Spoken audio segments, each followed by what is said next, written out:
Let's take a look at the world of cryptocurrencies and chiefly Bitcoin and its rise. It's been so rapid that the way it operates perhaps needs an urgent upgrade. However, there are opposing views on how to do that and no all-powerful administrative body to determine what should be adopted here. And indeed, later today, the cryptocurrency may split in two. Well, joining us now is Julian Hosp. Julian is founder of a blockchain startup, 10x. Julian, thanks for joining us. Tell us about it. What's going on here? Why does this split? Why is there this pressure for Bitcoin to split? And does it need to split?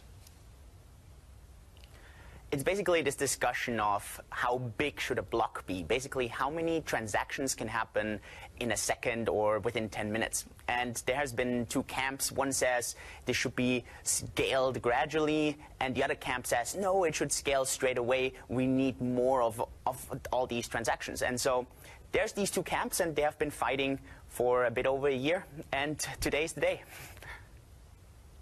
Well, which way is it going to go? And in your view, will it cause, whatever happens, is it going to cause a mess in the Bitcoin market? Chiefly, perhaps more of a mess if, well, we get a split.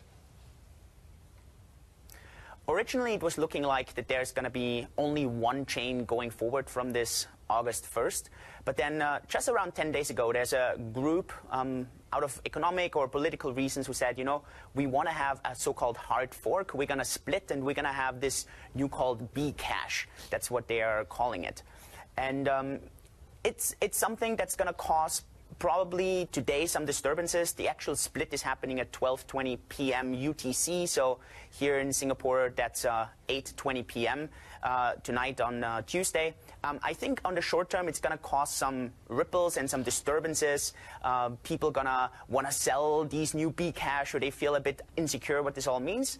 But I think in the long run, it could actually be quite something good. Do you see implications when it comes to users of your business? So what we did at 10x, we shut all the deposits and withdrawals since yesterday already, and we're going to stop withdrawals and deposits until we see that the dust has settled. Now, this doesn't stop the transactions, so people can still use our app, can still use the debit card, and they can still spend Bitcoin all around the world. But deposits and withdrawals, we are holding right now just to be sure that none of our users lose any funds. So, you know, is it sort of fair to say you see it as being, you know, a bit of short-term volatility, but essentially the dust will settle and it's much ado about nothing?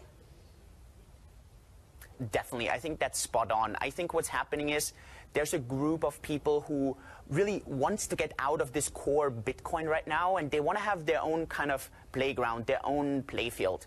And I think it's going to cause some ripples right now. But in the long run, I think both of these camps can really grow. And personally, I come out of professional sports, so I always see something good when there's a little bit of competition in the field, because it keeps the standards high and it keeps people accountable. And I think that's what Bitcoin probably needs also a little bit right now.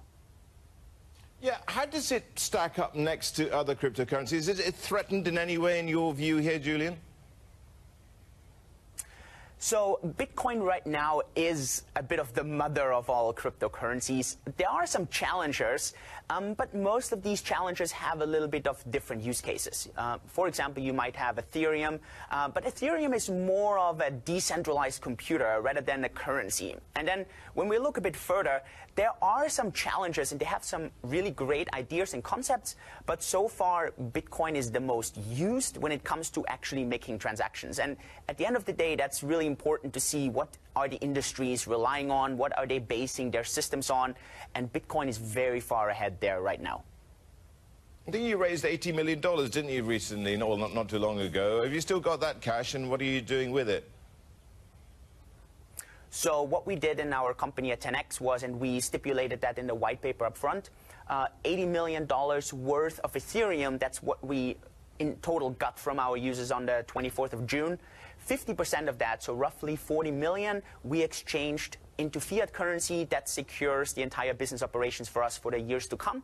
And the other 50% we keep in the ecosystem. We believe in the ecosystem, and we trust the ecosystem. And so we just want to have both sides. We want to be in the crypto ecosystem, but we want to have our operations secured in case there's a short-term volatility in the markets.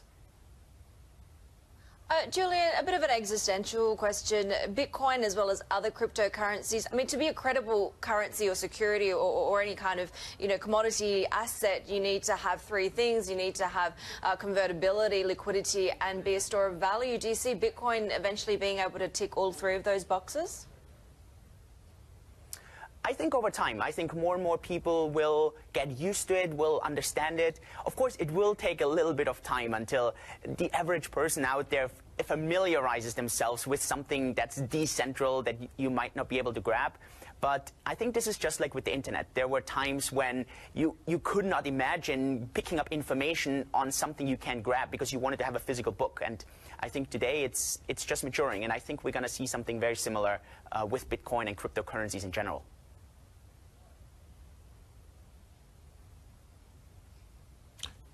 Thanks very much indeed for that. That's Julian Hosp from 10x joining us there from Singapore.